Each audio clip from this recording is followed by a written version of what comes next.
Ladies and gentlemen, please join me in welcoming the CEO of the Churchill Club, Karen Tucker. Good evening, everyone. Thank you so much. Welcome. My name is Karen Tucker, and I am the CEO and a member of the board at the Churchill Club. Our program tonight is entitled Wikileaks, Why It Matters, Why It Doesn't. And I'd like to welcome our distinguished speakers, starting with Daniel Ellsberg, Clay Shirky, Roy Singham, Peter Thiel, Jonathan Zittrain, and of course our moderator, Paul J. Thank you all for joining us tonight.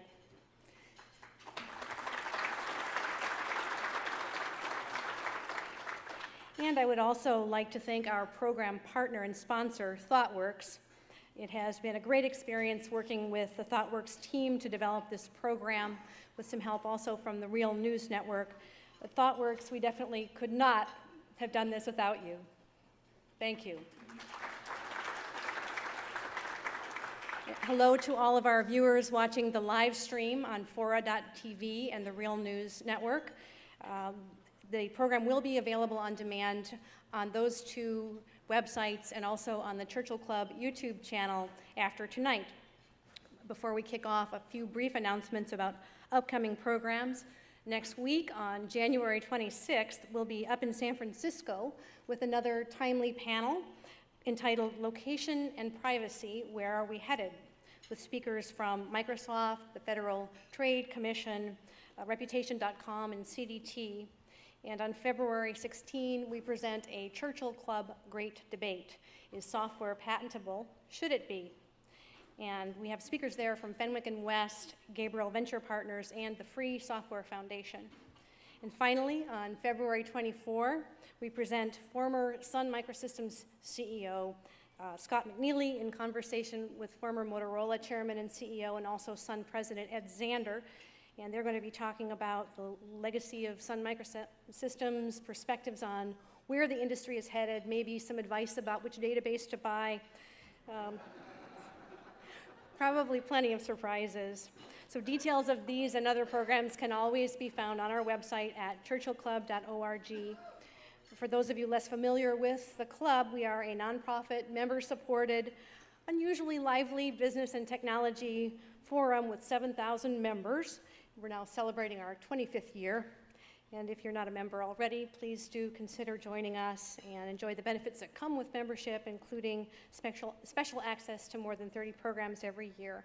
And my last announcement, if you're tweeting this evening, please do use hashtag Churchill Club so that everybody can follow along. And now it's my privilege to introduce our moderator, Paul J. Paul is CEO and senior editor of the Real News Network, which is a nonprofit organization that he created in 2005 to create uncompromising global news.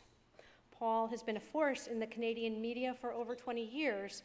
He is an award-winning documentary filmmaker and is currently working on a feature documentary film called Report from the Middle East. Paul's films have been shown on television around the world through groups such as A&E, Turner, BBC, and CBC.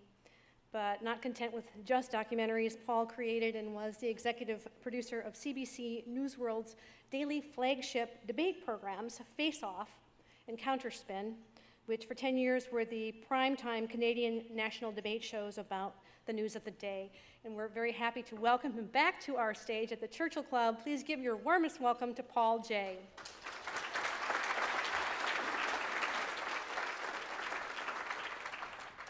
This far too long an introduction for me, because one of the things we're going to try to do tonight is not have very long introductions, because as one of the local newspapers said, we have a stellar panel, and it really is, the brain power on this stage is enormous, so we're going to try to make as much room for people to speak from the panel as possible.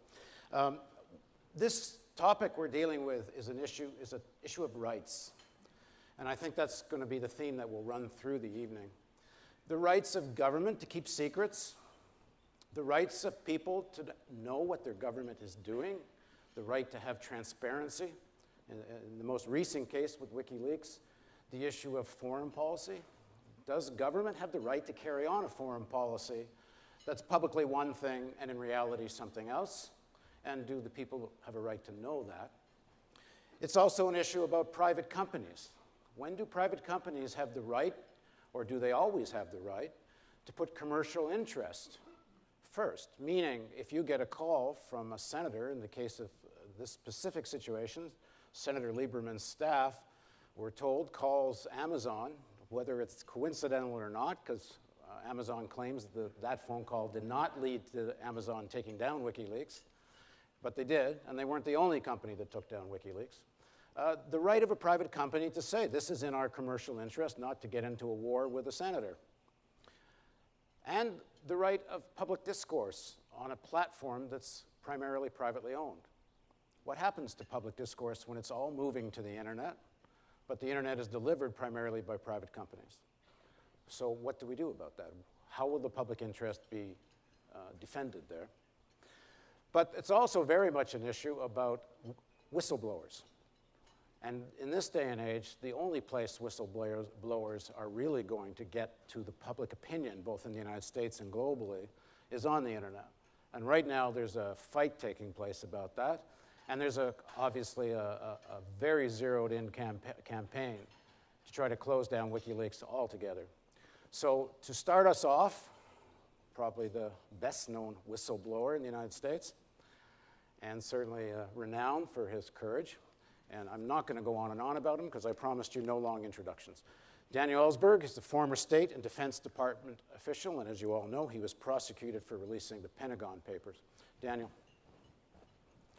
So in terms of the significance of the attempt to close down WikiLeaks on the internet, the great amount of pressure to try some way to prosecute Julian Assange, and I believe there's a grand jury deliberating that now. What does your experience teach us? Well, I had the very unusual experience of being the first person ever prosecuted for a leak to the press or the public in the United States. The act under which I was prosecuted, namely the Espionage Act, had been designed for espionage and had never been used for anything else other than against spies who, with the intent specified to harm the interests of the United States or help a foreign power. My prosecutors did not charge that of me. On the contrary, they used the clause in the Espionage Act, which they're using against Bradley Manning also, and which they would use against Assange if they decide to do it. And that makes no distinction, by the way, in its target. It had never been used, as I say, in connection with a leak or a disclosure of classified information. And the reason for that was really that it had been always understood that that was intended to cover spying, and that we did not want, Congress did not want, an Official Secrets Act of the British kind, which criminalizes any and all disclosure of classified information, of government secret information. And the people working on that act or other proposals by administrations to have an Official Secrets Act, Congress had always rejected that on the grounds that that went against the core of our democracy, the First Amendment, the necessity, if the public is to be in any sense sovereign, it had to be informed, that the press played an essential role in that, and that it was the role of the press to inform the public of information that of the most embarrassing and sensitive kind, namely information about mistakes, errors, crimes, reckless policies, incompetence. The sort of thing that I can tell you as somebody who was in the government is subject to the closest guarding from its political rivals, from the electorate, and from the public. So we've never had an Official Secrets Act. Actually, Congress did pass one in the year 2000, and Clinton vetoed it. Let me ask, how many in this elect audience knew either of those facts? Can I see hands? I see 1, 2, 3, 4, 5, 6, 7. Okay, how many did not know either of those? Okay, we would have an Official Secrets Act if Clinton had not been led to veto that act. And it would criminalize what Assange did, it would criminalize what Bradley Manning did, definitely what I did. And actually, it would go a lot further, because the wording of that act, the only act that the government has found to be claimed to be applicable, makes no distinction between officials, press, bloggers, anyone without authorized access to the information, passing it on to anybody unauthorized. And that means, and this sounds absurd, but it's the way it's written, that would mean that any reader of the New York Times reading a story saying, this is not a joke, saying this is a classified document to which we've been given access, the reader is not authorized, passing it to her husband or her child, her sister, whatever, would be passing it to an unauthorized person and just as prosecutable in terms of the wording of the act as an official or a consultant, as I was, or Bradley Manning or Julian Assange or anyone. It could apply to everyone. Extremely broad. It was always assumed that that would be unconstitutional if it were applied to disclosures. And that's why prior to Obama, there were only, in a world where leaks occur every other day, there were 3 prosecutions, of which mine was the first. The third, AIPAC, was dismissed for a variety of reasons. Mainly it's being AIPAC, I believe, but AIPAC. But we would have had to admit that Israel was a foreign country to which they passed the information. And so they didn't want to get him under spying, which otherwise they could have done, 794. But, different act. But only one person has actually been convicted by a jury and gone to prison, Samuel Loring Morrison. So the Supreme Court refused to address that case on certiorari. 2 other people have pled guilty, so their cases didn't go up. The Supreme Court has never actually ruled on whether it's constitutional to put this much material, we're talking billions to trillions of pages of classified documents over the last 60 years, to put that all beyond public discussion, not just by threat of firing or clearance, which is very effective and has kept far too many secrets, but to add to that criminal sanctions. Is that constitutional? The Supreme Court has never yet addressed that. I think that is related to the strange fact that President Obama, who came in promising transparency, who has in fact in the area of national security and homeland security been as secretive as any prior administration, including George W. Bush, and in some ways more secretive, and one way in particular I'm about to mention. I said before Obama there were 3 indictments. Obama has brought 5 in these 2 years. If he brought it against Assange, if they did 6, it would be twice as many as all previous presidents put together. And what's going on here? Well, it's part of a policy of generally use of state secrets privilege, use of against dismissing lawsuits, being totally secretive, not being at all forthcoming on freedom of information in terms of these areas. So it's part of a policy. But why more than others? I'd be interested to hear anybody's suggestion. In fact, I think you were asking me that the other night, Peter. Why is it that Obama is pressing this so strongly? This is before WikiLeaks, remember, except for Bradley. The previous 4 were before WikiLeaks, and 2 of them were for acts undertaken under Bush, which Bush had not indicted. Thomas Drake and Shammai Leibowitz, who's in prison now. So in other words, this, we're not looking back, applies to the myriad crimes of the Bush administration: torture, aggressive war, warrantless wiretapping, crimes that actually strike at the heart of our Constitution as well as our domestic law. No looking back on those. The only looking back is on whistleblowers. Drake and Leibowitz revealing what they thought were great wasteful practices. So there is a war on whistleblowing.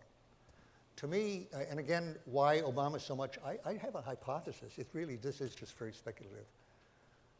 I think he feels more vulnerable to whistleblowers than either his predecessor, because he's doing many of the same things. One of the great secrets in the cable's release is how little difference there is from 2008 to 2009. They're the same practices, the same torture, not that much difference. But Bush was proud of it. He did it secretly at first. It was all covert at first. But when it came out, torture? We don't torture, but what we do, we do. And I don't apologize for it. NSA warrantless wiretapping? No problem, need it. I think Obama's a little more embarrassed about all that coming out, that he's acting in the same lines, that he has a new war that he's escalating, added to Bush's war, in Afghanistan. And he really wants to do what other presidents have always wanted to do, shut down leaks that they don't control, the leaks they don't make. But I think he's really doing it more aggressively than any previous president, and specifically, he's doing it by treating the act that I was charged under as an official secrets act, as an act that criminalizes all leaks. And if he gets a conviction that, of any of these people, not just Manning or Assange, if he gets Drake or Kim, if they go up to the Supreme Court and the Supreme Court takes it and doesn't notice that it is unconstitutional, which is not a bad bet. Earlier courts would almost surely have called it unconstitutional. This one might not. And if he gets that, he has a very broad Official Secrets Act, and from then on, all he has to do to find out who is the source of any leak, one day to the next, with a clear-cut crime, is to call in the reporter whose byline is on the head of that column and say, we're not charging you with anything, we're not against the press, we're for the press, just who committed the crime. And if the person can't take the Fifth Amendment, he or she is not being charged with anything, they just either tell or they go to jail indefinitely for contempt. Judith Miller lasted 85 days, and some of them will last longer, but a lot of them won't. And from then on, no source will have any basis for assuming or hoping that their name for this whistleblowing will be anonymous. Their only recourse will be WikiLeaks, so WikiLeaks matters.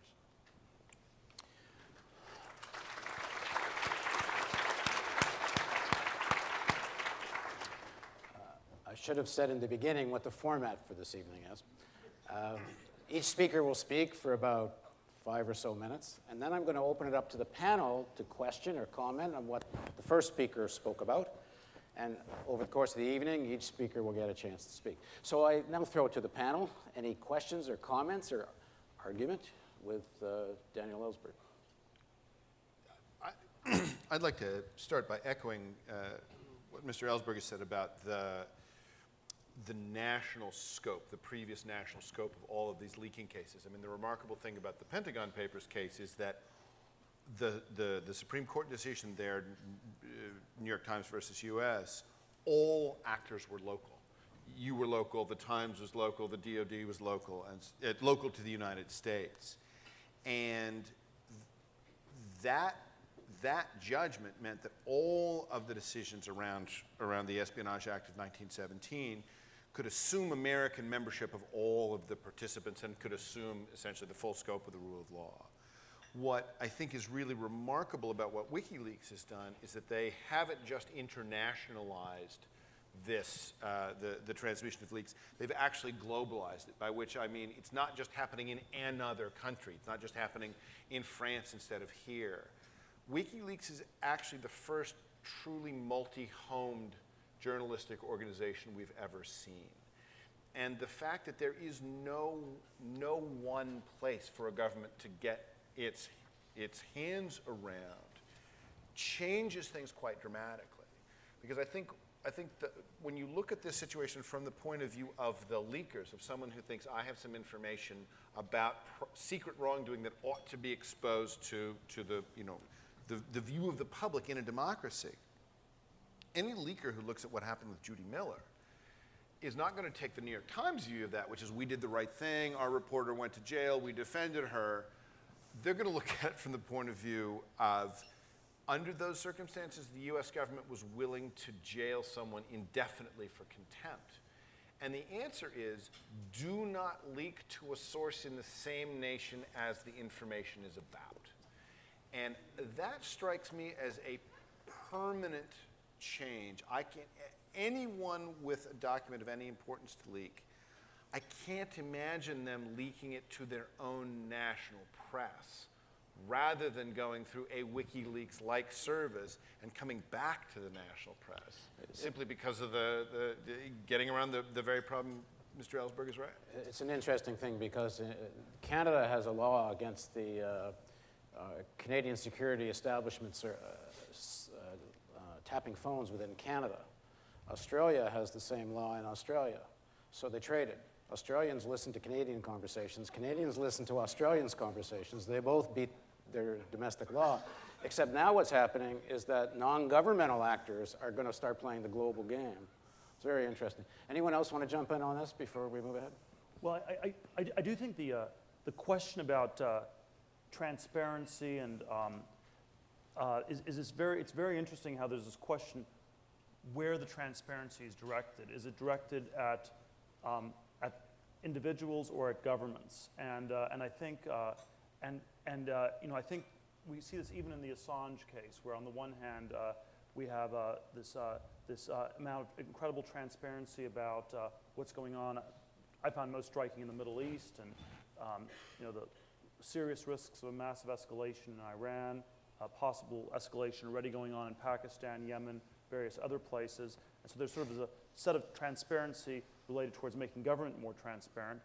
And then, of course, you have all the transparency about Assange personally that's come out, where one suspects that there would not have been nearly as much transparency into Assange's escapades in Sweden had it not been linked to this government thing. And I do think that transparency act is an incredibly powerful weapon of sorts, and we have to think really hard how it gets used, and we should distinguish very much between governments and individuals, and this is a very important kind of a thing to do.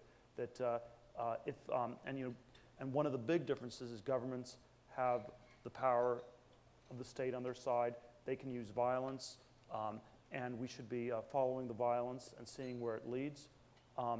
And we should have more of a presumption of innocence with individuals and have more privacy in that sort of a context. So I think that that asking questions, I think we shouldn't simply have a gloss that we're going to have a more transparent world and that's better, or we're going to have less privacy and that's worse.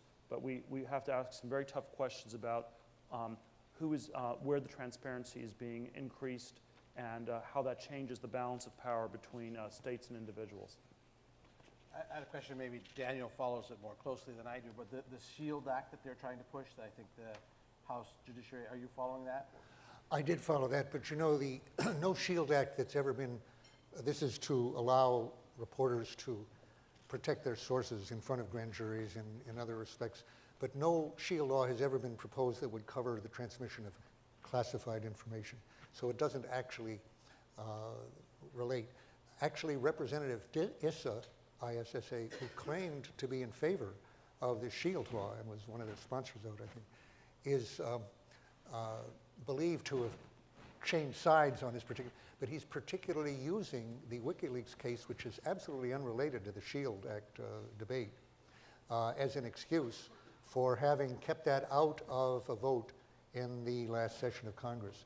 And it's very unlikely to go ahead in the next session. So he has pretty much killed it.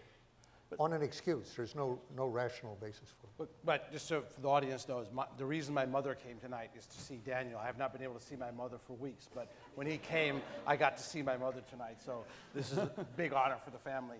But you're the ranking historian in the room.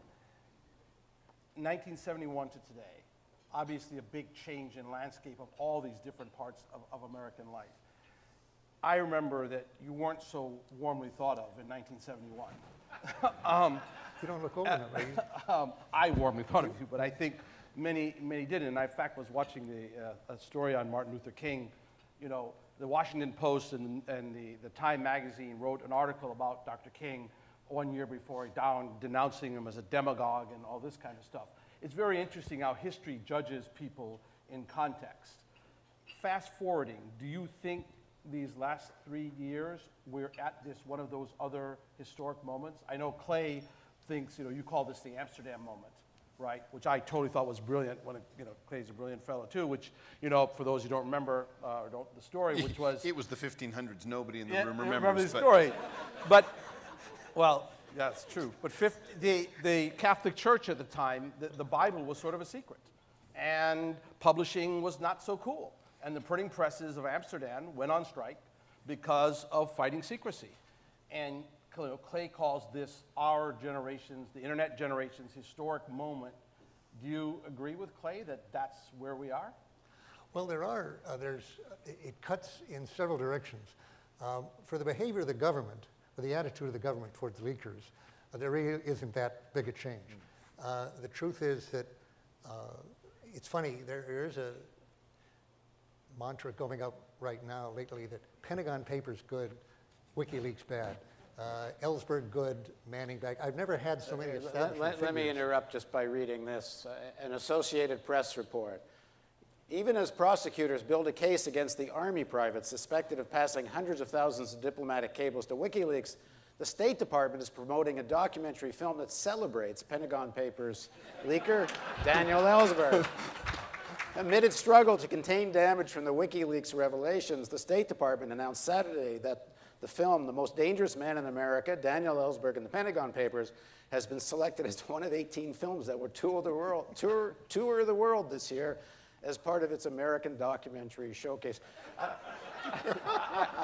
I hope they don't name a day after you, because that will be the end of it. They're actually going to take co-director of that notes film, on Judy who Ehrlich, goes to is the sitting film. right here. Right. Yeah. And I think we're honored with the So my fondest dream, and that's not rhetorical, it would be the high point of my life, is if this film that the State Department is sending around the world to show a triumph of American democracy, because it really was, the American system other than the executive branch. The rest of it really acted almost unprecedentedly, marvelously, as the Constitution intended at that point. An independent judiciary did, in fact, find the crimes the government had done against me were a reason to drop the case, dismiss the charges. Congress cut off the money for the Vietnam War in the process of that struggle, that legal struggle.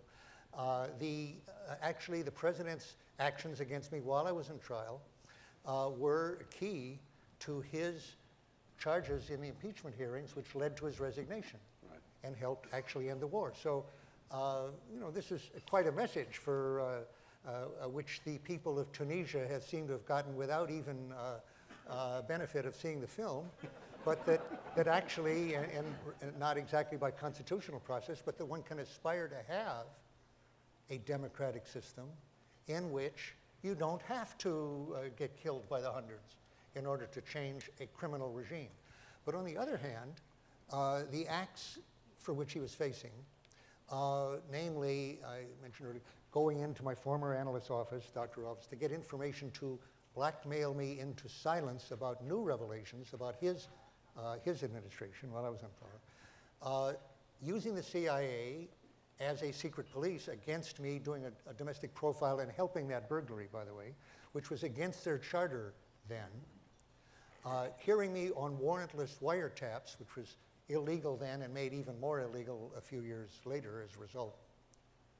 All these things were covert, but they've now become legal under Bush. The warrantless wiretapping and the use of CIA in these matters, the secret police, and so forth. And finally, an effort Nixon had to bring CIA assets, Bay of Pigs veterans, up from Miami to incapacitate Ellsberg totally on the steps of the Capitol. Now, over the last year or so, I've been saying now everything else is now legal, but that one is still illegal. That's in question, very much so.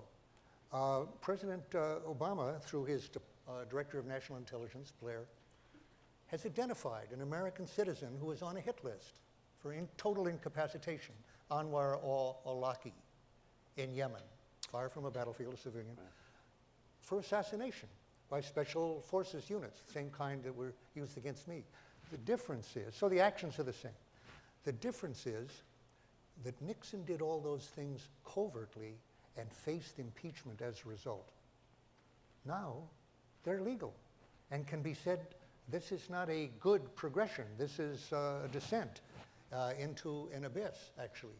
So that doesn't favor where our democracy has gone at all. But finally, and I'll maybe come back to this later, I'll just mention it now. Finally, I feel very great affinity with Bradley Manning because actually for 40 years, I'm often identified with the question, is Daniel Ellsberg like Assange and so forth? I like Assange, I met him, and I respect very much what he's doing, admire on the whole what he's doing, although I think he's made mistakes that I wouldn't I would hope I would not have done, but I think he's learned from them and is doing better. But the analogy is with Bradley Manning. And for that, I had to wait 40 years. Manning is somebody who said to the guy who informed on him that I am ready to go to prison for life or even be executed. Executed? Seems a little melodramatic, except that Congress people have called for his assassination, if not execution. Either if you can't execute him, if you can't bring him back, assassinate the sources of this. And Bradley Manning is the only suspect so far, but whoever the sources are, they should be assassinated. It really has occurred to me, if Manning were to be tried, he'd have to be tried for treason, and he is no more a traitor than I was, but I was called a traitor by the President of the United States and the Vice President, just like Bradley Manning. Wrongly, stupidly, wrongly. But I heard that too from the President and the Vice President. If he were tried for treason, as people in Congress are asking, if he were executed, he would be the first American to be executed for giving secrets to Americans since Nathan Hale. And he, like Hale, is a guy, I believe, Bradley Manning, who from his own statement and his own actions is ready to give his life in freedom for his country, and that's as patriotic as you can get. Right. Well, the other question the WikiLeaks drama over the last few months raises is, will there be a place for people like Daniel Ellsberg and Bradley Manning to release their material? On December the 2nd, the Wall Street Journal reported that members of Senator Joe Lieberman's staff called Amazon and asked why they were hosting WikiLeaks. Amazon later, the same day or the next day, took down WikiLeaks from Amazon. They said it wasn't directly connected to anything to do with Joe Lieberman. Lieberman then issued the following statement. This morning, Amazon informed my staff that it has ceased to host the WikiLeaks website. I wish that Amazon had taken this action earlier, based on WikiLeaks' previous publication of classified material. The company's decision to cut off WikiLeaks now is the right decision and should set the standard for other companies WikiLeaks is using to distribute its illegally seized material. I call on any other company or organization that's hosting WikiLeaks to immediately terminate their relationship with them. WikiLeaks' illegal, outrageous, reckless acts have compromised our national security and put lives at risk around the world. No responsible company, whether American or foreign, should assist WikiLeaks in its efforts to disseminate these stolen materials. I'll be asking Amazon about the extent of its relationships with WikiLeaks, what it and other web service providers will do in the future to ensure that their services are not used to distribute stolen or classified information. Later that day, or the next day, I'm not entirely clear on the chronology, but within a day, a company called Tableau Software, which was providing a service that allowed, if people went and saw the WikiLeaks site, they were graphing how many different, which of the cables were most released, so you could see geographically where the cables came from. At any rate, on December 2nd, Tableau releases a statement, why we removed WikiLeaks visualizations. And then the end of the statement says, our decision to remove the data from our servers came in response to a public request by Senator Joe Lieberman, who chairs the Senate Homeland Security Committee, when he called for organizations hosting WikiLeaks to terminate their relationship with the website. So I'd like to ask Clay Shirky, and Clay, just to remind you, is an independent internet professional, adjunct professor, interactive communications at NYU. What's the significance of a senator calling up a privately owned company and kicking off WikiLeaks? Well, so, I mean, there are so many pieces to that, to Lieberman's action. One of them, obviously, particularly I think relevant in California, the home of the Pruneyard decision, is that it is visibly dramatized the way that the internet is not, in fact, largely a public sphere. It's a corporate sphere that tolerates public speech. And the Pruneyard decision was a culminating decision around a series of arguments about labor and Vietnam protests in malls. And the question was, as in the 1960s, the public space became increasingly corporately owned and managed, to what degree could commercial interests chase out the historic respect for public, essentially public protest in places where other citizens could see it? It was a complicated series of overlapping decisions, but the last one of any real import was Pruneyard, which said essentially that California could have greater requirements of commercial firms to support public speech than the national standard that's been set. And I think at least one interesting illustration from Lieberman and Evgeny Morozov, who I disagree with about quite a lot, but who I think has nailed this one absolutely. Morozov said, up until WikiLeaks, it was possible to imagine that self-restraint on the part of the US government would be enough.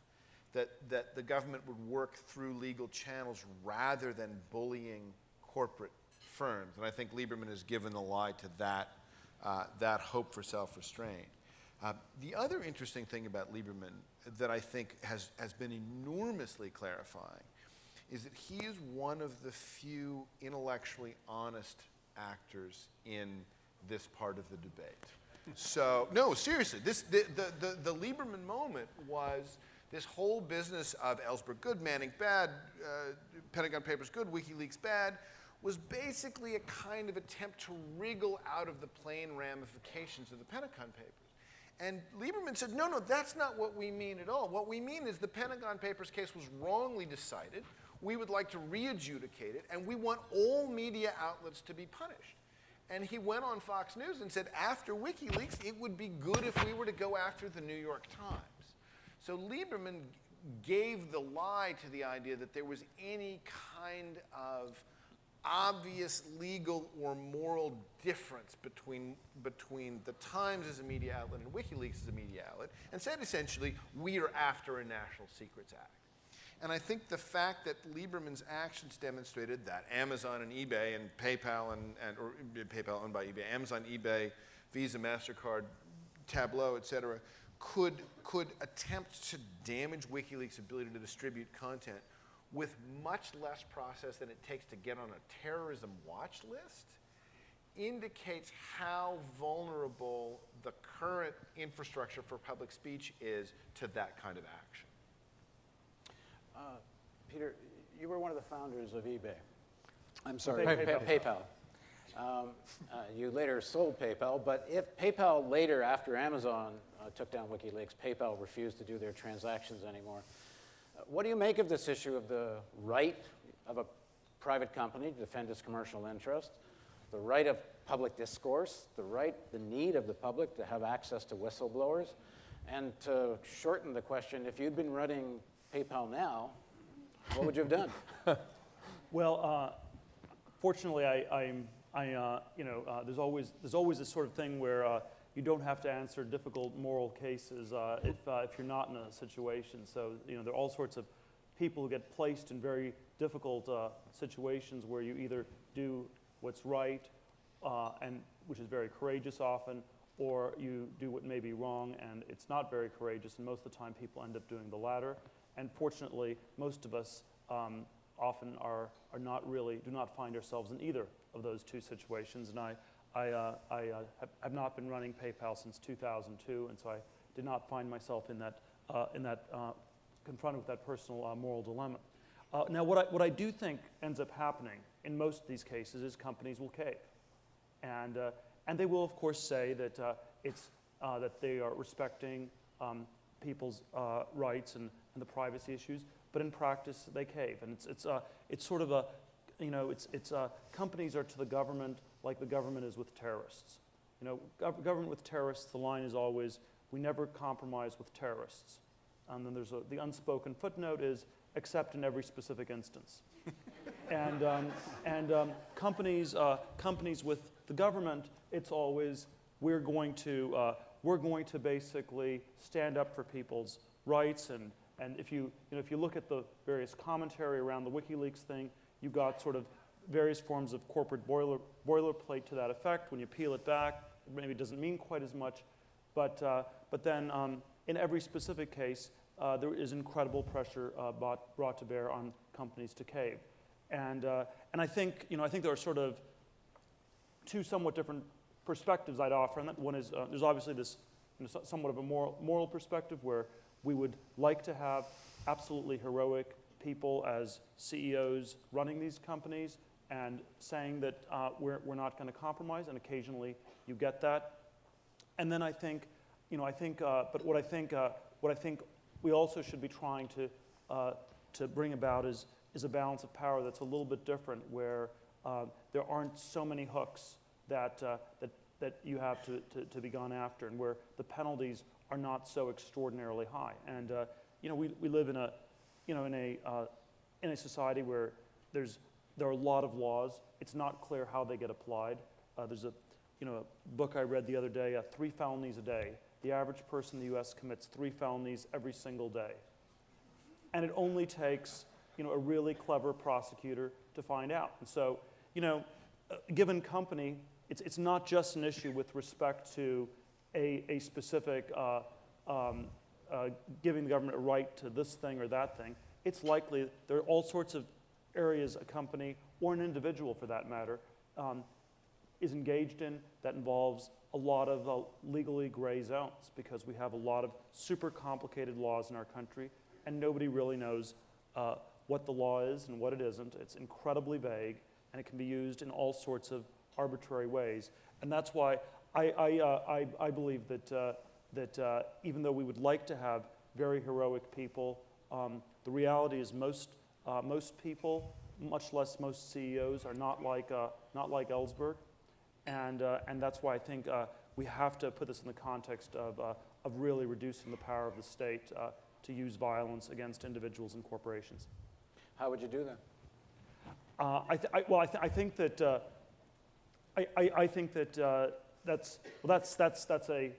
it's not an obvious question. But within the context of this specific situation, where Amazon says either because they said it because it was their own terms of service, that their reasons for taking down WikiLeaks, they said is WikiLeaks didn't have proof of copyright and things like this. This is Peter's 3 felonies a day. All terms of service read, we can do anything to you at any time with no penalties. And because lawyers work at $300 an hour, they write it out longer than that. But that's the ultimate effect of all terms of service. So any of us are in potential violation of any terms of service at any moment. This is Peter's point about the interpretation of the terms of service is what Amazon did. It wasn't having the terms of service. Right. That was the event. So what do you do with that? We're a private company, and where the main platform of public discourse now is privately owned, and either for their own reasons or under government pressure, can decide that such a thing can no longer be in the public domain. Right. The reason I want to know, Peter, is I do think the government pressure thing is the thing that shouldn't be dismissed here. And I think that this acts as an incredibly powerful force that's brought to bear on companies in all these different contexts.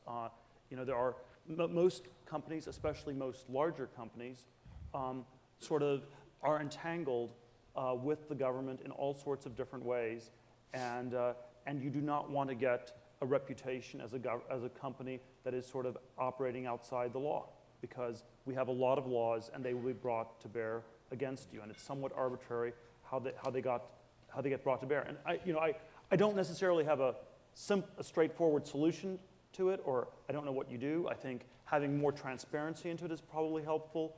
I think having a less powerful government is probably helpful.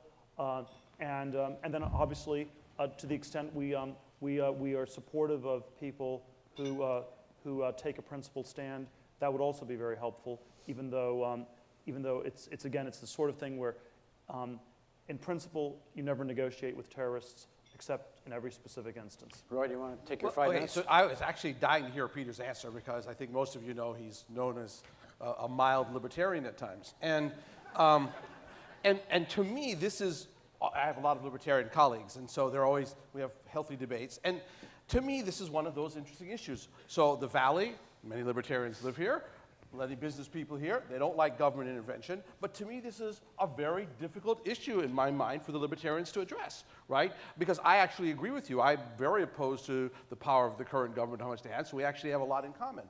But how is the public, what is the recourse of somebody who's shut down by Amazon in your world, right? So every private company, caves, which I tend to agree with, typically happens, and you can't sue Amazon because they're not the government. The First Amendment doesn't apply to them. So I think there is a big problem that we have created that is unanswered in the Valley. Well, I think the problem exists because of the power of the state in the background, though. I actually, if you ask, are these companies, and this goes to the question of what Amazon's real motive here is. And is Amazon shutting down access to WikiLeaks or supporting it because that's actually what they believe is in their corporate interest? Or is it because of the power of the state on the background? And that's a very important question you have to answer. And I tend to think the Amazon statement you read struck me as disingenuous. I don't actually believe it. How many people here think, how many people people in in the this audience room think it believe was the an Amazon accurate statement? assessment of Amazon's theory? And how many people believe that government power was lurking in the background and was encouraging that statement? Go ahead, Dan. Can I ask a question? Clay, you're giving Lieberman credit here for, which is fine. It occurs to me that since he is, in fact, consistent enough to say that if you're going to prosecute, that you should prosecute Assange and you should prosecute the New York Times.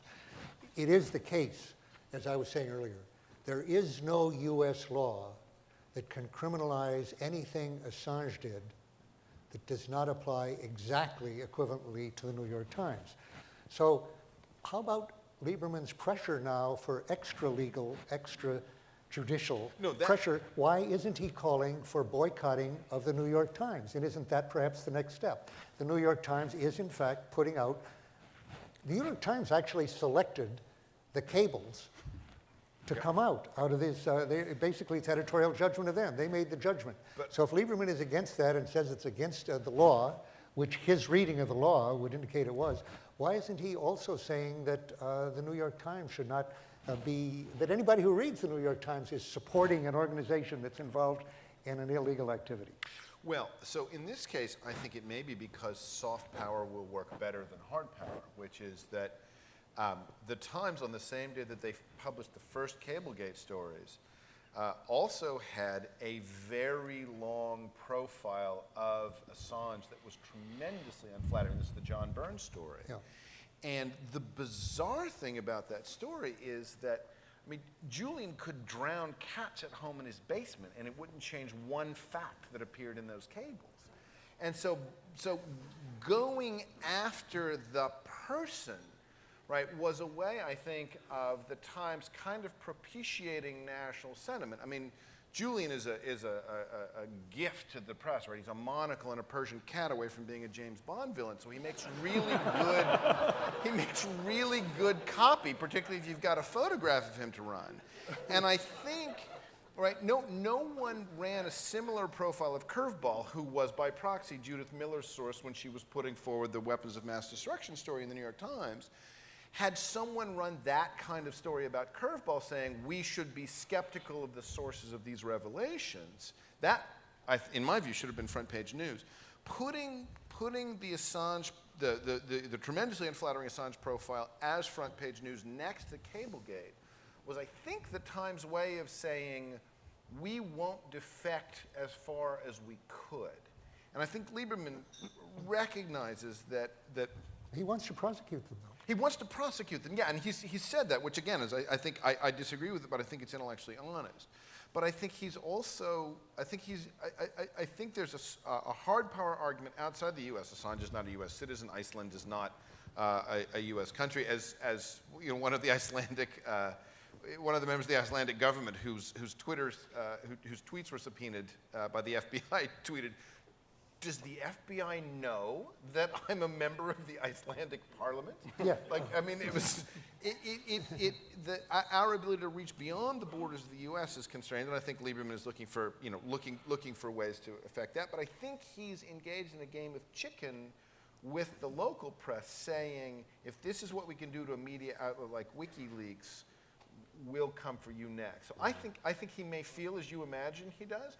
I think he's just not come out with that yet, because I think he may sense the ability to restrain the local press's willingness to report the story simply by going after the novel actors in the situation. I'm going to take us back to the question we were at just a little earlier.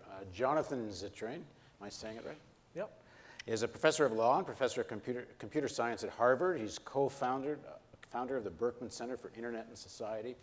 What do we do? There's like a catch-22 here. You have a First Amendment defense if the government tries to close you down, but there's no First Amendment rights to the internet platform, which is fundamentally private, because you can't have a First Amendment case against a private company. You're a lawyer. Give us your sense of this. Let me answer that by taking stock of where we're at so far in the conversation, because Peter said something that I thought was really interesting as he declined ever so politely and diplomatically not to answer your question about what he would do if he were running PayPal.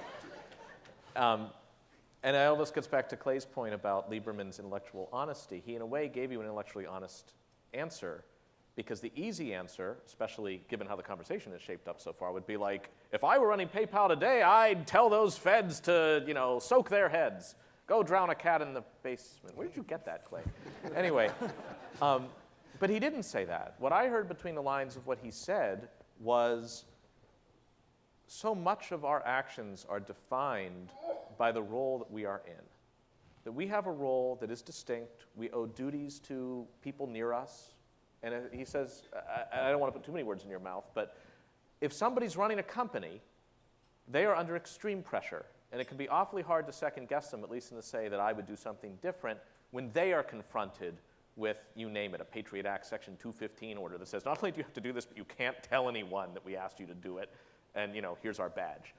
And if you're designing a system from the top, and that used to be what we thought constitutionalists did when they forged a constitution for a state, you want to try to design the system recognizing that people have to play their roles and that there are few outliers among them that will break out of the role and say, I don't care what you say, I'm going to do something else instead.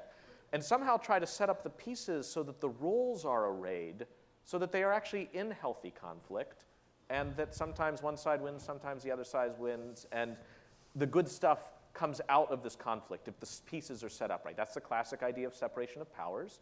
It's also an understanding of the role of the media, which is why I think a lot of people, including in Congress right now, have a hard time thinking of WikiLeaks as media. And if you could flick the switch in their head, this might not be true of Lieberman since he wants to send the New York Times to jail too, but many others would say, I see, if they were media, then I would treat them differently. So a lot has to do with roles. And so far what I've heard from Daniel Ellsberg, this is somebody whose role has been in perceiving a great injustice being done and very little recourse through official channels to leak. And then later to have history's judgment that it turned out that was the right thing to do. And that's how I hear him saying that, somebody like that who not only leaked because he saw the injustice, but then had the President of the United States like engaging in wiretaps and kind of talk about micromanagement of what's going on in the country.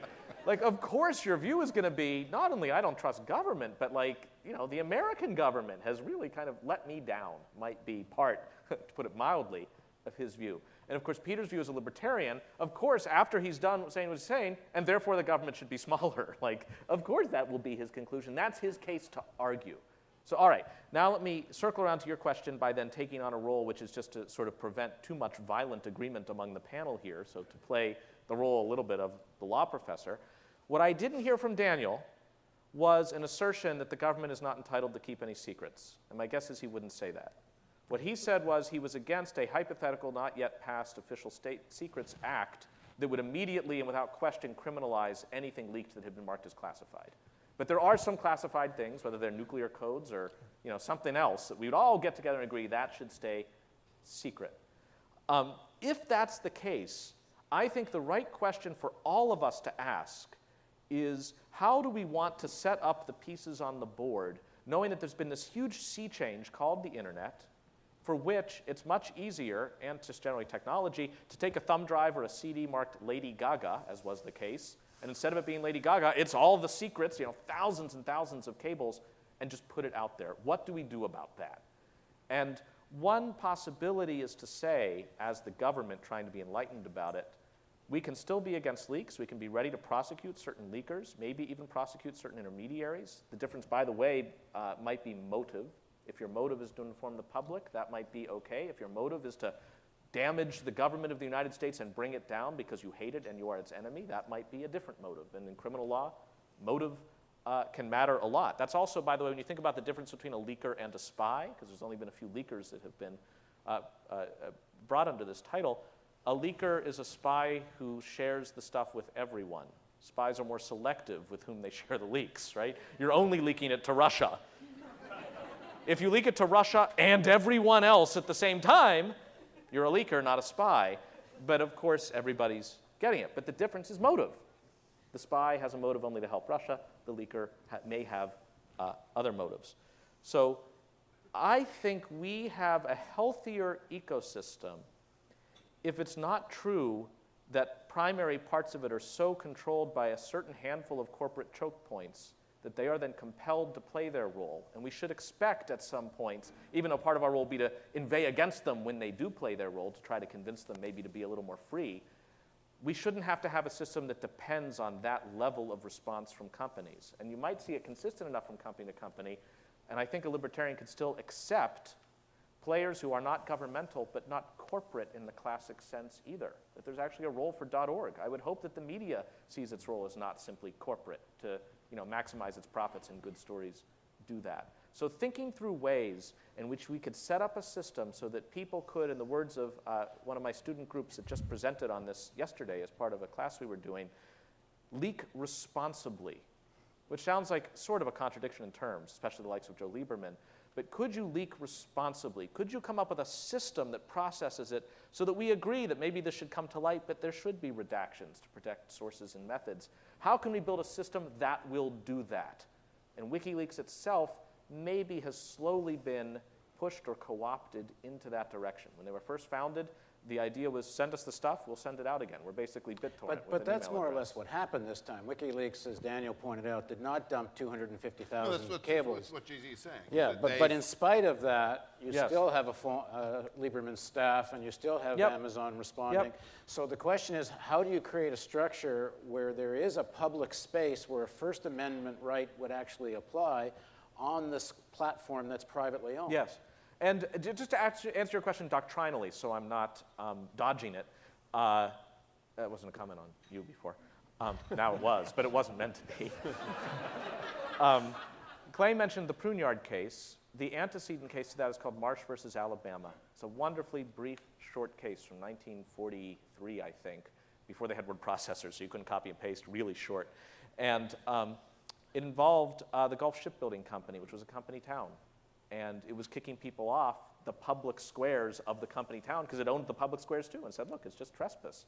And normally the First Amendment would back that up, back the company up and say it's not the government, it's a company. The First Amendment only applies against the government. And in Marsh v. Alabama, the unusual answer from the Supreme Court was at some point it walks and acts enough like a duck, and it's performing enough vital function that's as if it's a state, it stands in the shoes of the state for First Amendment purposes, and the Gulf Shipbuilding Company can't bring a criminal trespass charge, even though the public square is private property, technically, against the Jehovah's Witness who was there.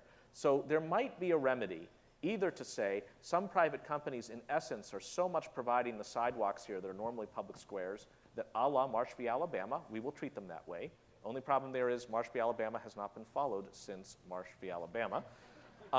Or to try to affirmatively construct the space so that you don't have a company town, so that there are corners where conversation can happen. And then it is the role of Joel Lieberman to try to persuade people and get on his pulpit and say, this would be wrong, please don't do it. But that's not bullying, that's just him as a public official expressing a view at that point. Okay, Roy, do you want to do your 5 minutes, and then we'll take questions? Yeah.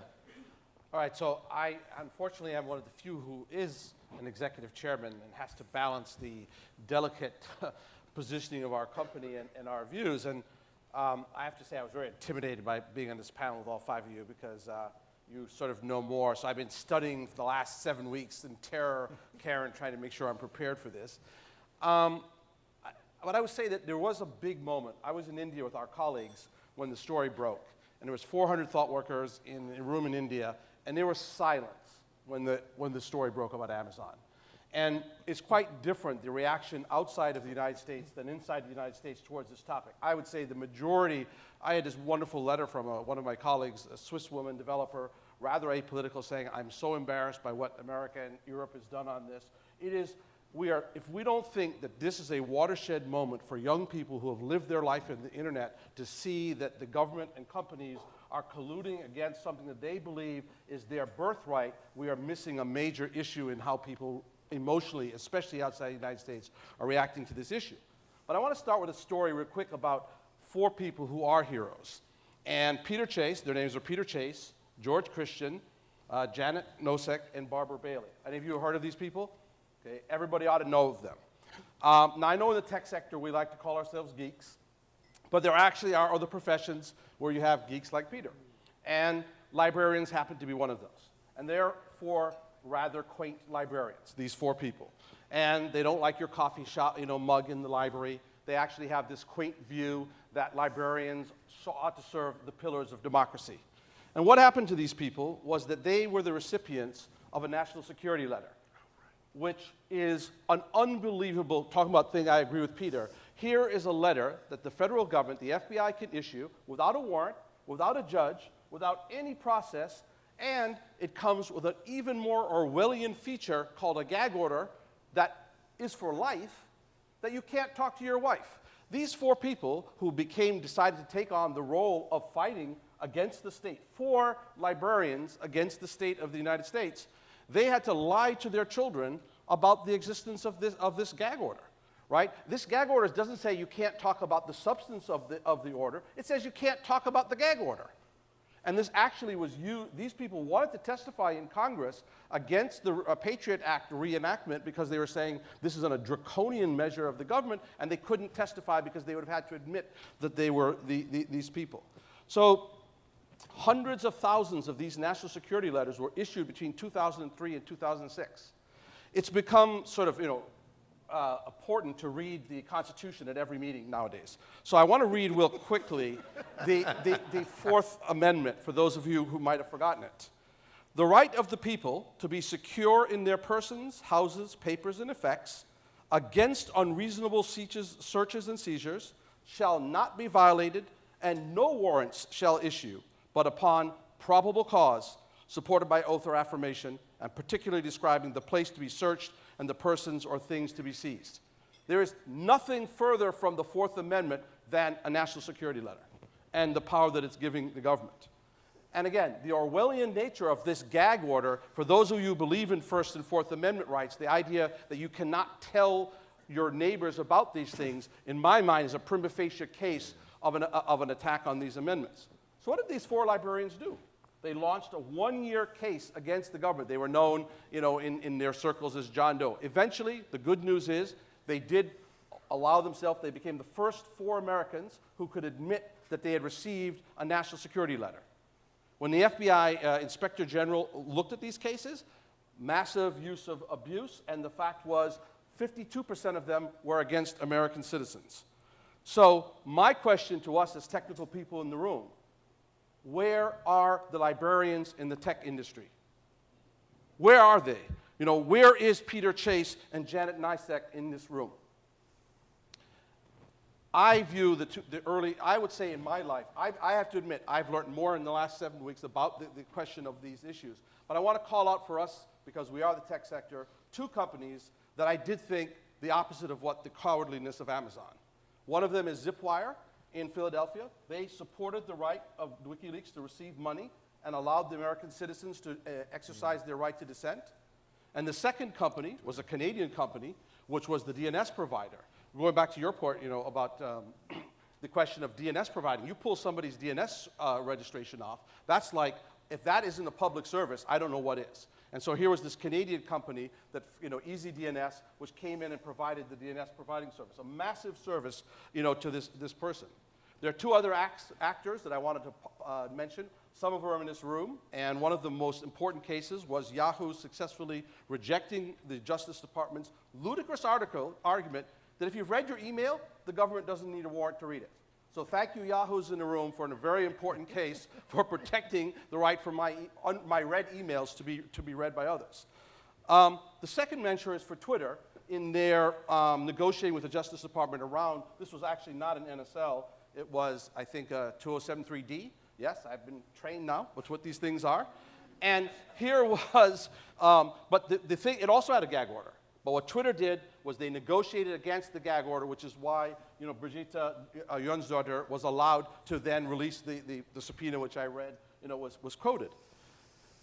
Most of the people in this room probably remember, under the helpful eye of Peter Klein, an AT&T person, that on 611 Folsom Street in San Francisco, going back to these the warrantless wiretaps, secret rooms being built in there to allow NSA to billions of bits of information. These were not telephone conversations. These were internet communications, not only of AT&T, but 15 other providers.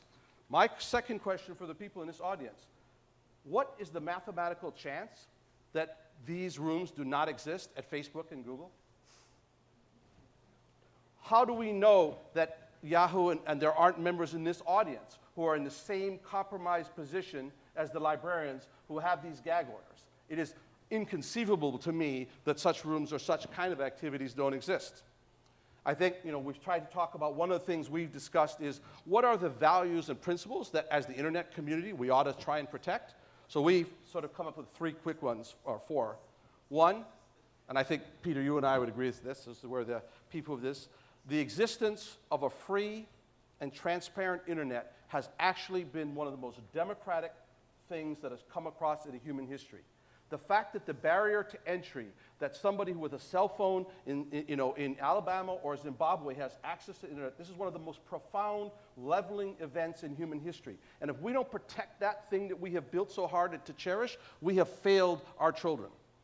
The freedom of the press should not be restricted to the New York Times, but has to include WikiLeaks. We don't fight that. We are giving up on 200 years of the rights that we have fought to protect for the freedom of the press. I believe that if you read the subpoena that was sent to Twitter, you could interpret that as asking for all the IP addresses of all the WikiLeaks viewers. Do you really think that the US government should know the IP addresses of 600,000 people who follow WikiLeaks? I find that a terrifying infringement on the right to association. The fourth principle that I think emerges is that the criticism of the government is the core of the First Amendment. And if anybody's under doubt, why is the US government going so vitriolically after WikiLeaks? They are obviously embarrassed about the war crimes and war difficulties that happened in Afghanistan and Iraq. Let's not pretend there's just not that issue gets swept under the rug. There's something that was wrong, and that has been brought to light, and thank goodness for WikiLeaks. So I would say one thing as a business person. I spend a lot of my time traveling, almost 300 days a year, a lot of it outside the US, probably 70% of our staff are outside the US. I have a Canadian client who I was talking to about 2 weeks after this event, and I asked her, what do you think of the Amazon case? And she said, Roy, I told you before, as a Canadian, I will never consider allowing my Canadian company to host with an American provider, knowing that my customer records can be followed by a foreign government and a foreign country, and I have violated my oath as a corporate officer to protect the privacy of my customers. Yeah, just want the Australians to do it in Canada. Right, exactly. Exactly. But by the way, and I think the guy from Fujitsu said the same thing. What Amazon has done has basically set back the cloud movement. It has. Oh, yeah? Because it is totally said, forget the political side. If I have a Brazilian colleague who was thinking about a startup, and he called me about a week after this, and he was talking about who should he host with. And I said to him, no, why would you consider an American hoster when you have a great company like Local Web in Brazil? I think the American audience does not understand that this has great international ramifications way beyond what we think. And so I agree with Clay completely. I believe we are at an inflection point for the freedom of expression. We either fight now, and I wanted to close with President Madison. This is, I think, a great quote. You've probably heard this. Since the general civilization of mankind, I believe there are more instances of the abridgment of freedoms of the people by gradual and silent encroachment of those in power than by violent and sudden usurpations. James Madison. That, in my mind, is where we stand at the moment.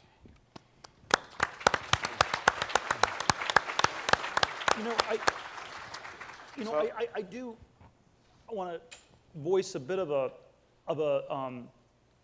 I'm not sure dissenting view here, but I think it is I think all these things do come down to a lot of details. And this sounds, great as a speech. Your speech sounded great, Jonathan. Why don't I feel complimented? And your speech sounded great. And why do I not feel comfortable? at the same time, there are all these questions about the details of how these things get done. And so, do you think Facebook should have been created by Harvard University? It tried as a public service, and it was not able to get the UI right in any way that was remotely. I think made Harvard's sense. taking credit for Facebook these days. I agree, but the history is, as you know, is contested in various ways, and Harvard University probably did a better job than if we had the U.S. government or community or something like that created. And so I do think one of the things that's tricky about media, both old media and new media, is that they're not just public services. You also have to try to run them as businesses in ways that are actually quite functional. And this tends to get lost in these sorts of Peter, discussions. does that mean there needs to be a different public space where First Amendment rights govern? I think it comes back to government versus corporate power. I don't think you do it by regulating corporations even more, which I think is the practical upshot of what you would end up proposing. But this is your devil in the details thing, because you push in one place and something does come out the other side. I mean, we can try to say that the corporations are the right haven when the governments are all pissed off about something and trying to, squelch dissent. All right, let the corporations host it or something. But then there's going to be something that the corporations are doing that might not be so savory. And the government wants to come in and help. I don't know. Suppose there were an oil rig somewhere. It's like, well, I don't want it regulated. From now on, if I am purchasing an oil rig, I am not going to use whoever BP's subcontractor was. I don't think there was an official secrecy act with British Petroleum. I think it was quite transparent what happened. The system worked. It was not like, just ask the fish. Well, it was not a nuclear. It was not quite like the kinds of things that we have that we were discussing. So at least we can agree that not only nuclear code should be secret, but nuclear plants can be regulated, but not oil platforms. No, what we're saying is that what I would submit to you is that there is, that there is vastly more potential for abuse by governments. They kill more people than corporations do. But That's about my a crazy equation. Like, well, that's an answer to a question that is extremely vague. Who should I fear more, corporations or the government? I just want to get my fears in order. Well, I think. Let me answer your question. I think governments kill more people than corporations. This is not a vague claim. But again, we're answering a question that's just like, as I'm trembling in fear. Well, but this is irrelevant. But it is worth getting an answer to that question. It's not worth saying that you're trembling in fear so much that you're not going to try to answer the question. Answer the question. How many people get killed by governments? How many get killed by corporations? No, I want an answer to the question. Well, I believe in joint and several liability. No, that's an It takes a village to kill a child. That's not true, and that's an evasion. And no, because actually, it doesn't take a whole village to kill a child. You could ask the same thing about war. And war, as Dwight Eisenhower would tell us, is an amazing collaboration between various sectors to produce the armaments, the bombs that drop. But let's suppose I concede your point, and I say, look, if I really had to choose, of course, the government is the one with the most guns, and that's a reason to fear. So I'm with you on that. And that's why there's an asymmetry. Yes, and you want to have. I'm with you on that. It's more important for there to be transparency into governments than into individuals or corporations. But the details, and I'll make this quick though. The details say there are reasons then why the government, say in America, has earned itself multiple amendments in the Bill of Rights that only apply to it, which has been your continuing point. Because there is a special threat from the government because of its monopoly on the legitimate use of force. And that's all true. But it doesn't mean that there aren't other problems for which the government is actually a helpful player to try to solve. Well, to point out that it can be bad over here doesn't mean it can't be helpful over here. Okay, well, I'm going to jump in. Yeah. This was just too good to jump in earlier. We were about to settle the problem of libertarianism. But But I want to leave some time for some questions, and if you want them to go back at it, just ask them the question. So who's first? I'm very surprised. This is Mike Gravel, Portland Senator. I'm very surprised that you take at face value that one senator could bully Amazon. It's truly ridiculous. Supposing Senator Conrad had made the same statement, do you think that Amazon would have backed down? No. It's the code in the system that Lieberman speaks for AIPAC and Israel. And so is Amazon more afraid of the government than they are of AIPAC, would be the question I would raise. And that's something you haven't touched on at all, because that's what's underlying it all. And I can tell you, there's no way one senator can have that much power individually, I don't care what chairman of what committee, because to act, he has to get something passed into law. And it says something that in the Congress, not one member stood up to defend or challenge Lieberman. Why? Because they are also beholden to AIPAC. And so the question I have is, what's your comment about AIPAC's influence on corporate America and Silicon Valley?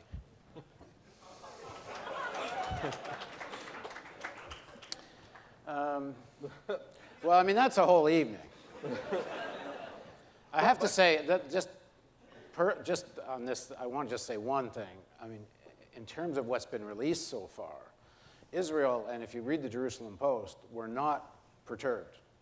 The editorials in Haaretz and Jerusalem Post were, we thought we were going to get it, and we didn't. So I don't know how this direct connection with Lieberman and AIPAC would have shown up in this particular instance.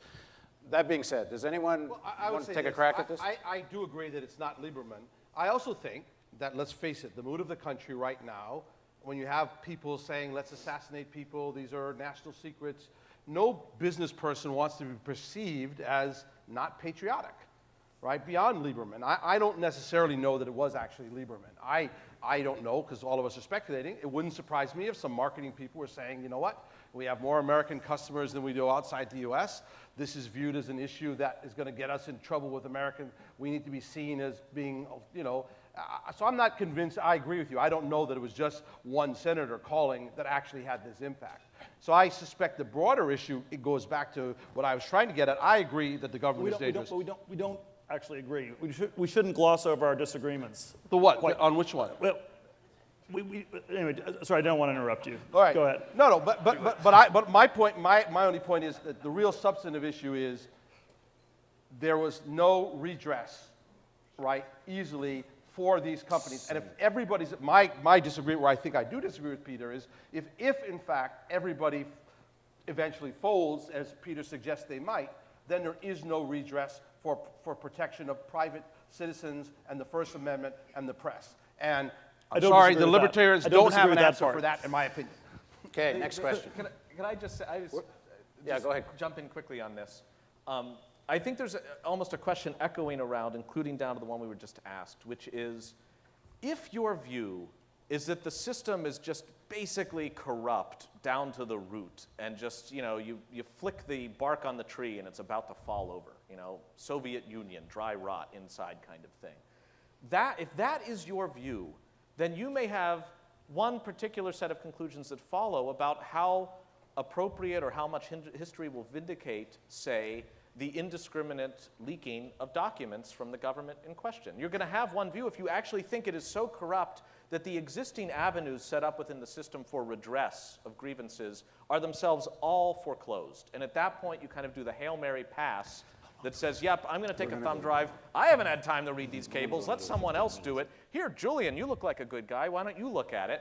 That is one outcome. And I've heard, you know, in many ways, I agree with some of your points about the ways in which we've had too much of a push, thanks to fear, towards sort of a national security state we don't want. And there are many people within the state, that national security state, charged with making it happen, who have their own qualms about it and have made their views known. If you don't think it's gone that far, and I got to say, to me, your question comes off as paranoid. That's just how it sounds to me. If I believed your premise, hang on. If you say that, I And got if I to go believe back to Mike Revelle, and he's got to be able to respond. And sure, that's again, fine. I'm more than happy to do that. No, In no. fact, I invite you to the Real News Network, and we will have this full But conversation. I was just, I But was. you can't go Yes. after him now. And I'm he just doesn't- saying to my ear how it sounded. I'm not meaning to. That was not a substantive Yeah, but rebuttal no, of your JZ, he's accusation. right. No, It but was you to- can't say that without him being able to respond, so I'm going to respond. Which is, Okay. next question, please. That's right. My question is, take somebody like Visa. They're not allowed to discriminate against women charities. They're not allowed to discriminate against black charities.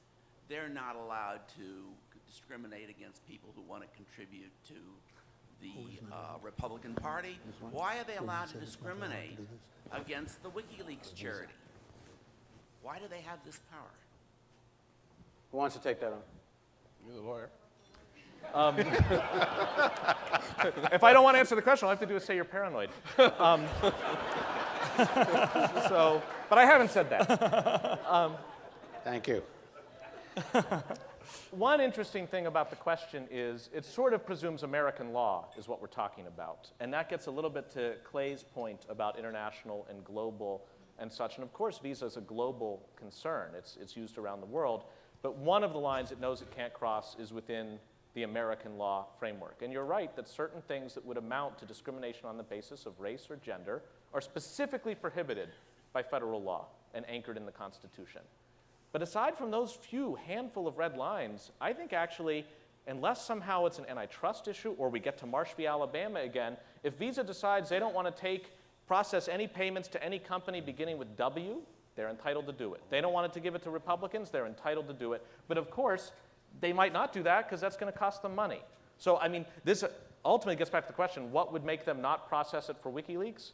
That the idea that they don't want their business disrupted, either by a regulatory intervention or by a boycott of Americans that think what they're doing is not patriotic. It's a business decision on their part. And one would just hope that there aren't just a handful of points of control, either because of public pressure or because of government intervention, that for certain vital things, and I don't know, movement of money is pretty vital. Even more vital is movement of bits. That for the movement of bits, we shouldn't let the passions of any one moment or the acts of any one entity be too easily able to shut down speech. I agree with that. Next question. Go ahead. Hi. Hello there. I'm Anthony Moore. I'm at Yahoo. I'm a managing editor there. I also serve on the board of directors of the Online News Association and the American Society of News Editors. And for years, both organizations worked assiduously for a shield law. And we were within a hair's breadth of actually You were not. getting that last summer. Well, of course, you know, opinions may differ as to whether or not it would have passed. But let me just say that it was our belief that we were very close to achieving that goal. And so WikiLeaks happened, and you know, nothing's going to happen on that front in the future. So first question I have, and it's pretty clear Clay's got an answer to this, is does it matter to you? Would a shield law matter in this context? And the second question I have is about whether or not WikiLeaks itself and the WikiLeaks Act was an act of journalism. It's clear it was an act of speech, but was it an act of journalism? And as we move to a digital age, are we going to consider openness and information dumps and transparency of information to be equivalent to journalism, or is there a fundamental difference that might trigger something like a shield Good law question. to be Jay? necessary? Clay. Yeah, I think, and had been saying for years that there wouldn't be a shield law because the definition of journalism as it was previously constructed was incoherent. There was no way a law could be written around the idea because journalists were previously, when you look at the state shield laws, they were previously defined as people employed by publishers to do that thing. And there were so few publishers that you could just enumerate the publishers. There was never a definition of journalism as an activity. They were instead treated as a professional class who had access to the means of making things public by virtue of working for publishers. The means of making things public, having become essentially the birthright of anybody who's got access to the network, suddenly stopped being definitional. And so there is this story going around about the shield law that WikiLeaks has been a recent surprising event. and that's 3 lies in 1 sentence. Right? It hasn't been recent, it hasn't been surprising, and it's not an event, right? This is a deep change in the way information is distributed. It has been obvious since Brad Templeton launched Clarinet in 1988 what the change in the digital shift to journalism meant for the traditional practice of it. And WikiLeaks isn't an event, it's a demonstration of capability, right? If it goes away tomorrow and Julian is somehow put in some place where he could never speak in public again, the basic capability is still there. So while WikiLeaks, I think, dramatized the inability to draft a shield law as a local ordinance, the basic tension between what Congress thought they were working on, that shield law, and what the network actually makes possible has been there for decades. So I think the only thing that's recent is Congress's recognition that there's no current definition of journalism that they can enact that will hold up in an environment where anyone can make anything public. So I think the shield law was always going to fail. I think it was a Zeno's paradox. It was illusory that it was days away, because as long as it didn't happen, it hadn't happened. And I think there would always have been some event where people realized we can't actually enact this thing because it's based on essentially 20th century assumptions. They're trying to essentially take the 49 state shield laws and ratify them at the federal level. To the question of whether or not WikiLeaks is journalism, that is ultimately not a sort of strong ontological question where there is a thing called journalism and we can hold it up and look at WikiLeaks and check the two against each other. It really is about our evolving sense of what the media environment is. So I'd say it's indeterminate until people decide. But the one thing I think that is clear is that WikiLeaks is a media outlet. In as much as media means the middle layer, WikiLeaks is as much that as any other actor in the system. And the fact that WikiLeaks has not, in fact, engaged in a discriminate data dump. Glenn Greenwald of Salon, his head has been popping off about 3 times a day, going after the press saying, oh, but Assange just dumped 250,000 cables out into the public sphere, and he didn't do that thing. And I think, in fact, the specific bolting on of that corpus of material to editorial judgment at Pais and I forget which the German paper was, New York Times, regarding Der Spiegel, thank you, says that it is a media outlet that is part of the journalistic ecosystem. Further than that, I think we can't go, but those two things I think have already clearly been demonstrated by the landscape. So we are supposedly ending now, but my sense of it, am I right? We don't want to end yet. Am I right about this? Okay. So we're going to go a little bit longer. Where is the next question coming from? Over here, go ahead. I'm Joyce Cordy. I come from a long tradition of management consulting. Maybe you could put the mic a little closer. Okay. I'm Joyce Cordy. I come from a long tradition of management consulting in this valley. And now I run a blog called Reimagine America, which is about the business of government rather than the process of politicking. But I'm also Jewish. My parents were the only survivors of 2 very big German families. I just heard something I find so incredibly frightening. By the way, Gabriel Giffords is also a practicing Jew. I find it extremely frightening that the group of you, while I agree with many of your premises about the freedom of press, and I also have some questions about data security within the government, I find it outrageous that you will sit there and allow someone to claim that Lieberman is, one, the officer of a foreign government, and that this is a Jewish cabal. No, but my first of all, family nobody just sat here. What I said was, this is a topic that needs real conversation and debate, and that isn't the topic for tonight. That's what I said. Well, in 1938, that's what they said in Vienna. I don't think they offered to do a show on it in Vienna in 1938, which is what I'm saying we're going to do. The rest of it you can read in the Holocaust Museum. But You know, I just find that it's incredible that a room full of people here in California, many of you natives like me, would listen to that statement and find that okay. Okay, next question. Larry Magid, CBS News. I have some friends at the State Department who are very concerned about what WikiLeaks means to their profession, how they go forward.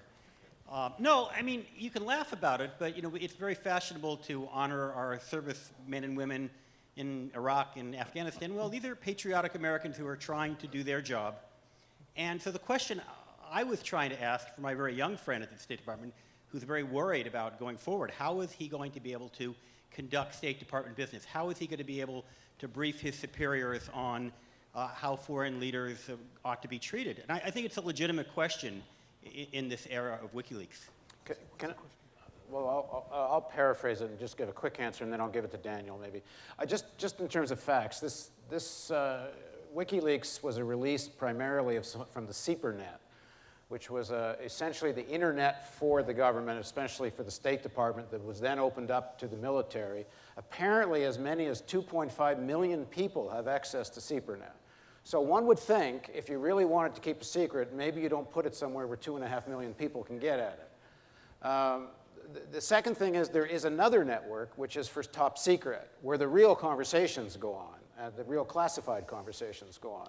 So, and structurally, I think there is structure for that to happen. But are you saying they're questioning that there shouldn't be whistleblowing? No, of course not. But I'm actually wondering, first of all, whether WikiLeaks is to the State Department as Napster was to the music industry, which wasn't all bad, because out of Napster and the collapse of the music industry as we know it is emerging a different kind of music industry. So part of the question, or the follow-up, I guess, is what, when I say what does this mean for the State Department, could it mean a new type of diplomacy that will have a little more light of day? I cannot stop myself from saying you mean actually doing privately what they say they're doing publicly. But I'm the moderator. I'm not supposed to make cracks. Daniel. You know, I'm not... how does this affect the ability of the State Department to do its work, not knowing when something might go public? How do you have what they would think is necessary confidential conversations?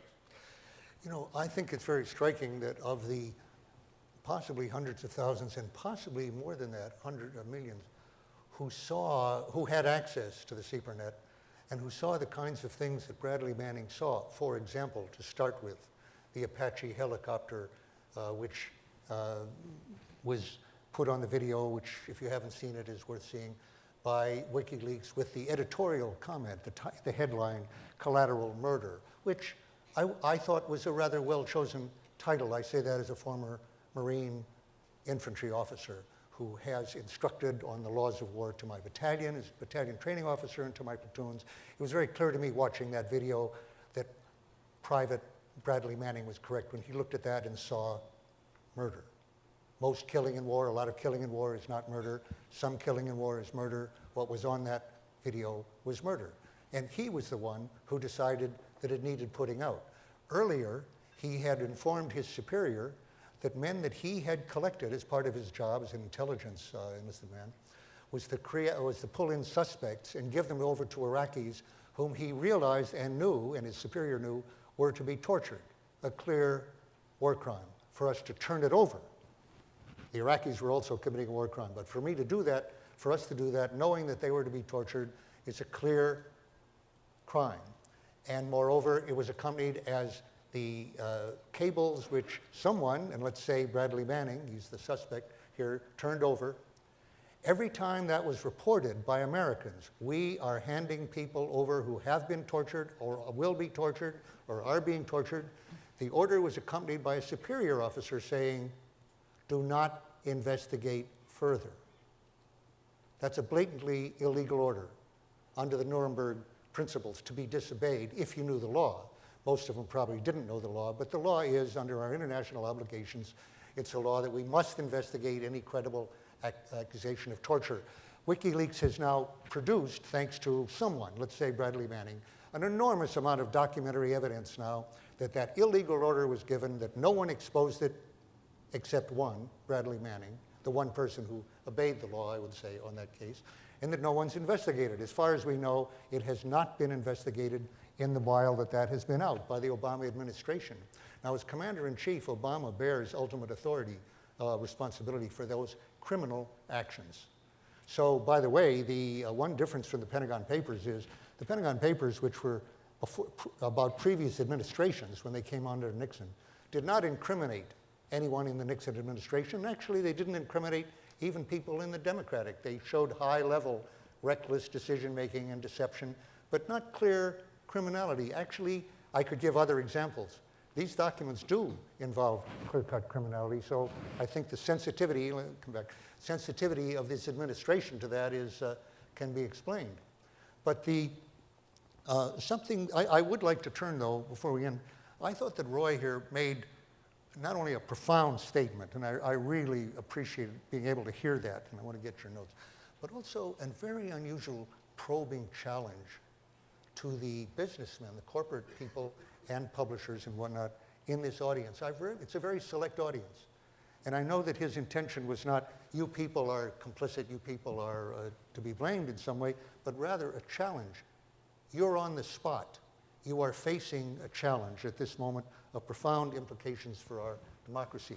And I would like to follow up some of the comments that have been made here on corporate government collaboration, often necessary, important, including keeping some secrets, which, as you said, I certainly agree.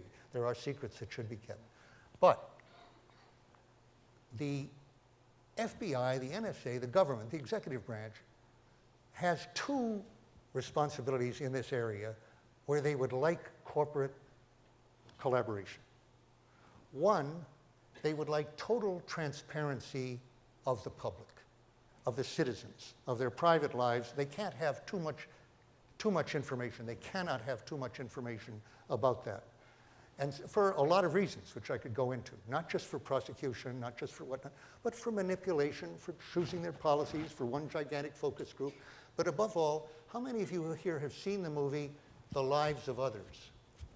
Which was, how many have not seen that? An Academy Award movie for foreign film about 4 or 5 years ago about the Stasi, S-T-A-S-I, the secret police of the German Democratic Republic, the GDR. And their motto at the epigraph at the beginning of the film is, aim of the Stasi, to know everything. Now, when NSA, a government organ, set out under orders to listen in to domestic conversations on September 12th, 2001, clearly illegal, clearly unconstitutional, but they all did it, and there were no leaks for years and years on that subject. They were using a technology which a lot of you people helped. Well, no, this is telephone technology. You were involved in telephone. Two things here, which the Stasi couldn't dream of, that kind of access. Went beyond what and let me mention one thing the Stasi needed, which shows in that movie. There's a lot of information that isn't said on the phone, that isn't said anywhere but in bed, or to a relative, or to the closest friend, orally, maybe in the forest. How do they get to that, to know everything? Well, the film shows very clearly. They blackmail the people from information they've gotten from the wiretaps and say, if your daughter wants to go to college, if you don't want this, if you want that, it's what they want, knowing what they want and what they fear, you better cooperate with us to get the information that isn't written down, that isn't on the tins. In other words, to make a nation of informants, which is what the GDR was, a nation of informants, even beyond what Stalin had achieved in Russia. Now, we now know that it wasn't just NSA who was listening to all that. It was all the telephone, not quite all the telephone companies. One of them, remember, resisted and got punished for it. But AT&T and the others all cooperated. Now, the other thing that the government wants is total, if possible, opacity of their own operations. That the government should know, not total, but the public should know only what they want them to know, only what they permit them to know, true or false, whether it's true or false, but that they control everything else. Okay, what we've been hearing about here, to some extent, is something a little new. Private corporations helping maintain that opacity. How? Because WikiLeaks comes along using your technology and the technology to increase transparency of government unauthorized. They don't want that. Total transparency? No, that is a straw man, totally straw man. I'm not in favor of it. The government needs some secrecy, deserves some privacy. Assange has said the same thing to me. I said, do you believe in total transparency? He said, that's absurd. Of course not. And as is shown by his actions, he has 251,000 state cables.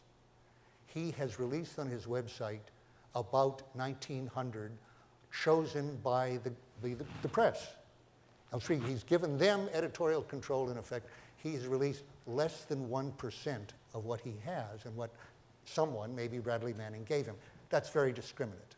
It's less than 1%, and the choice has been made by the newspapers. But it's more than they want, than the government wants. So how to shut him down? Well, as I said, they have a problem with prosecution, though they may surmount that and take their chances on unconstitutional. But short of that, get Amazon to cut off their funding, get PayPal to cut off their funding, get other people in on the act, help these corporations now extra legally helping the government stop a transparent move.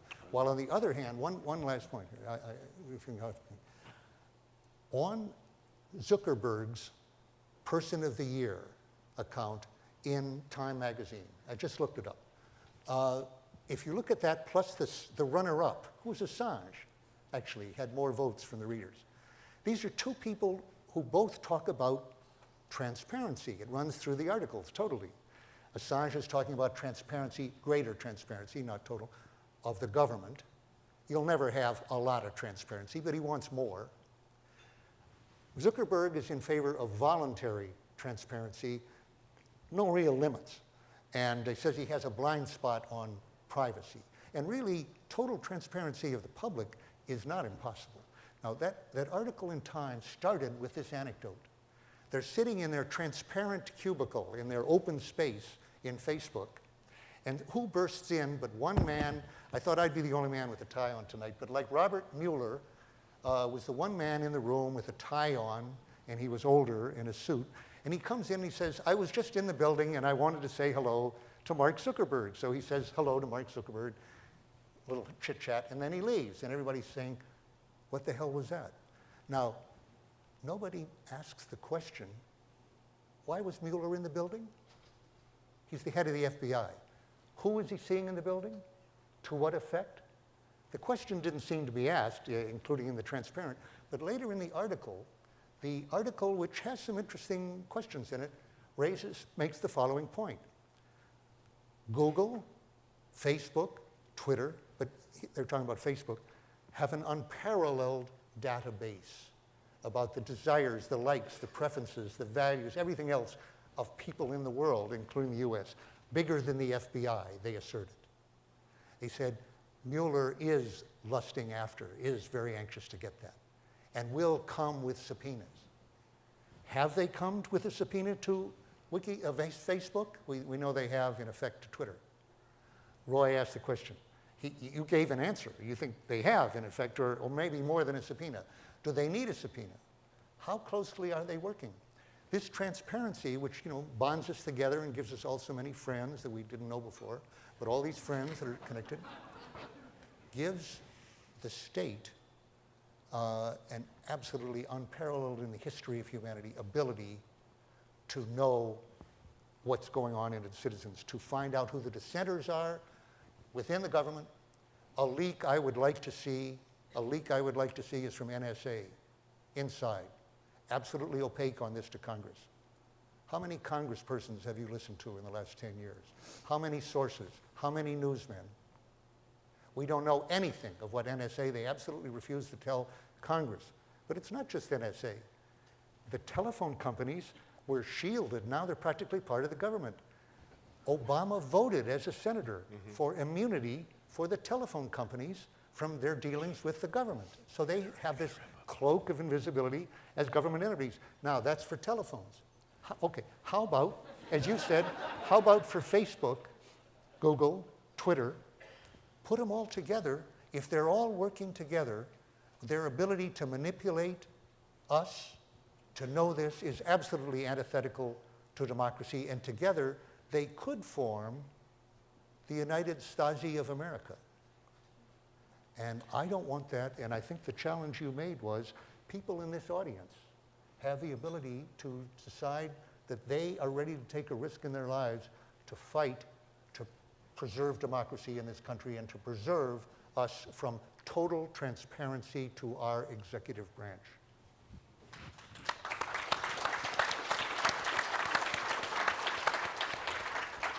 So I think that will be the last word for tonight, except let me just add one thing. There's another place, and this is not to mitigate in any way what Daniel just said, but there is a place in this world where the government had such knowledge, and the president of that place is now sitting in Saudi Arabia, and that's Tunisia. So they may also, it's not that people don't have a choice here, I think, and I think so. I don't think we should leave here thinking that because they know everything, we can do nothing.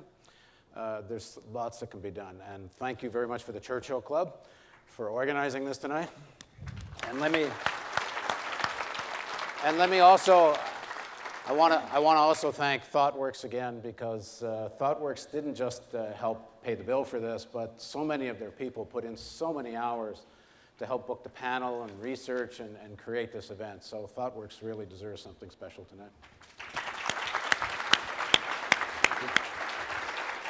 And I think I'm wrapping up, but I'm not supposed to. You go. You are wrapping up, and that's fine. But I also want to wrap up by saying, Jonathan, Peter, Roy, Clay, Dan, and Paul, thank you so much for authentically and honestly, each of you, sharing your perspectives with us tonight. This has been a deeply important discussion, we believe, and I hope that all of us in the audience will go on to build upon what we've heard, what we've learned, and what we've felt, to explore where we stand and what we stand for as individuals, as professionals, and as citizens. And I think understanding that within ourselves is an excellent start. Harry, can I make a last-minute sponsor? It's actually for the cause. I forgot to mention this earlier. We have created an email address at ThoughtWorks called DFI, Defend the Free Internet at ThoughtWorks. Any companies that want to work with us on lobbying, supporting wonderful organizations like the CCR, ACLU, and EEF, please join us. So DFI at ThoughtWorks, please email us and we will get back to you. And I have one more, which is, in order to allow more questions and more interaction with the panelists, we're going to rerun this on the Real News Network sometime soon. We'll let everyone know, and we're going to invite as many panelists as can to come in a live way so that you can keep questioning, and we'll keep this discussion going on what we hope is a free internet. And I heard that there are over 18,000 watching on the Real News, most of them on the East Coast tonight.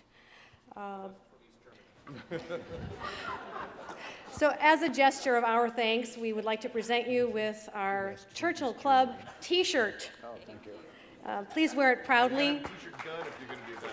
Thanks again to our amazing... Thank you again to our amazing program sponsor, ThoughtWorks. And thank all of you for coming. Have a wonderful evening.